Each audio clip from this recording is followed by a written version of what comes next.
Ce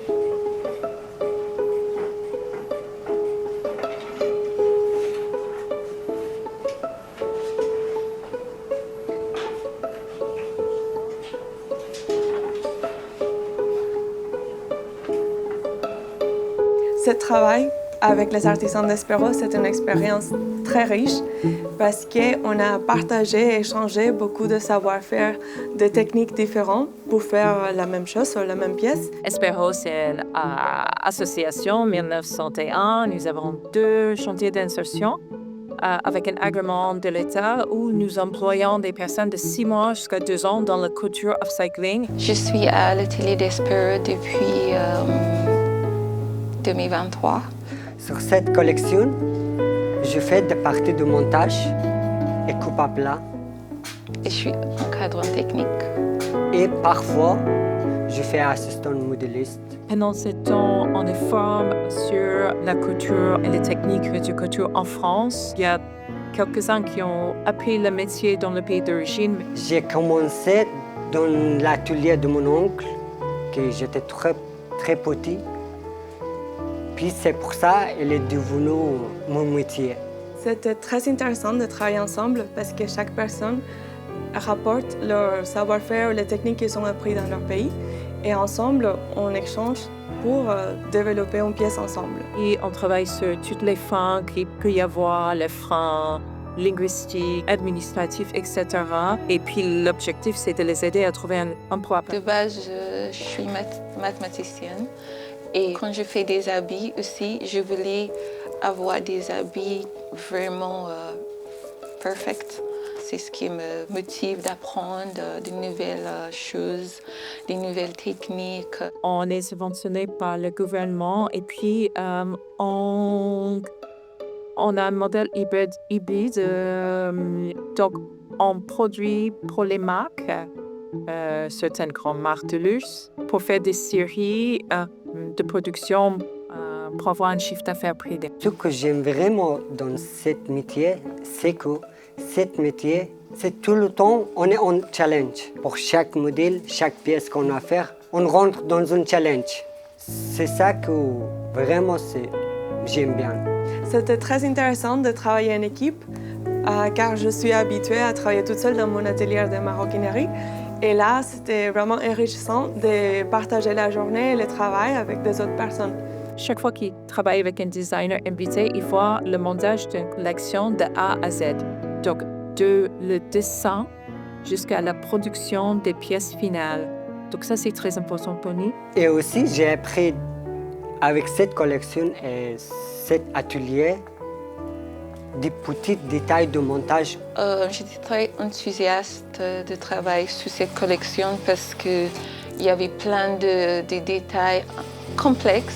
C'était très intéressant de travailler avec Joe et l'équipe d'ici. Il y a Cynthia et Awari qui sont très minutieux, qui ont fait tous les patronages et les toiles de la collection.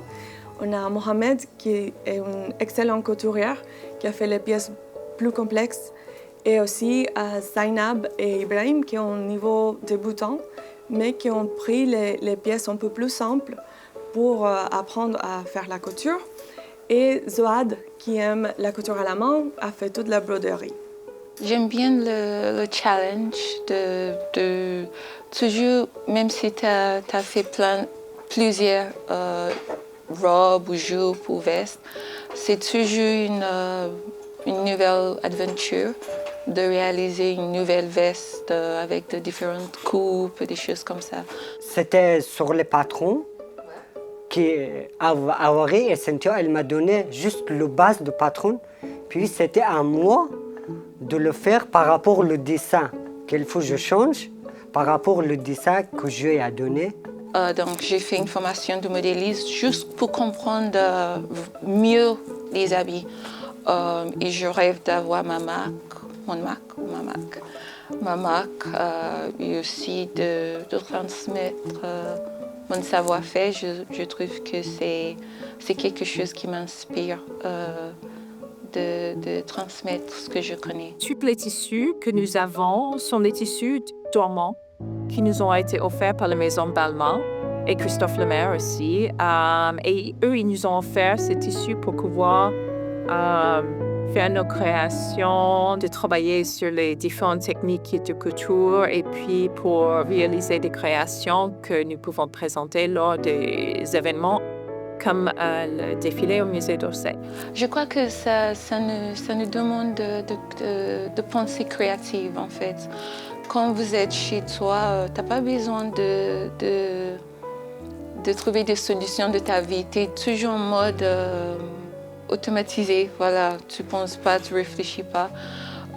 Mais ici, comme immigrant, vous êtes obligé d'être créative et interagir vraiment avec ton nouvel environnement.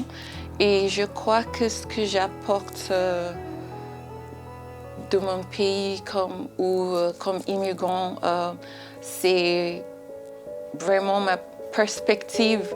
Parce que si j'étais Nigériane qui habite au Nigeria, il n'y a rien qui est nouveau. Je suis comme tout le monde. Mais ici, je suis spéciale parce que je suis nigériane. J'ai plein de choses que des Françaises n'ont jamais vues. Donc, si je suis mathématicienne, et ça fait que j'ai une pensée que des créatives, ils n'ont pas aussi. Donc, je crois que ces deux choses sont mes pouvoirs. C'était intéressant de travailler avec eux parce que c'est la première fois que je fasse une collection que ça va être montré au musée d'Orsay. Je serai fier de moi parce que ce que je fais, ce n'est pas pour une personne, ce n'est pas pour une cliente. C'est les gens, tous les gens qui viennent le voir. Peut-être c'est vraiment, ça m'a ouvert plein d'opportunités.